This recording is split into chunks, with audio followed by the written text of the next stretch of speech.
కేటీఆర్ కొత్త డ్రామా మొదలు పెట్టిండు. తమ హయాంలో పరీక్ష పేపర్ లీక్ అయిందని ఒప్పుకుండు. ఏ నిజం ఒప్పుకున్నాడు కదా, దాంట్లో తప్పేముంది? ఒక్కసారి 4 ఏళ్లకు వెనక్కి పోయి చూడు. ఇంటర్ పేపర్ లీక్ అయి విద్యార్థులు ఆందోళన చేస్తే వాళ్ళని ఎట్లా హింసించారు. ఇప్పుడేమో రేవంత్ సర్కార్ పై బురద చల్లుతుర్రు. మరి ఇప్పుడు గ్రూప్ 1 గురించి ఇష్యూ అవుతుంది కదా, గండికే గట్ల అంటాడు.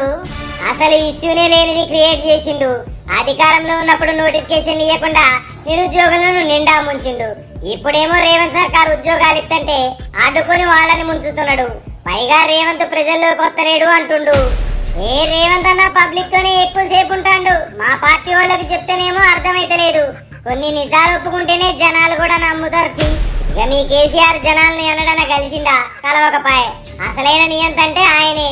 గానీ ఈ టిల్లుగాడు ఉల్టా ఏరేటోళ్లను అంటుంటే జనాలు పగలబడి నవ్వుతుర్రు.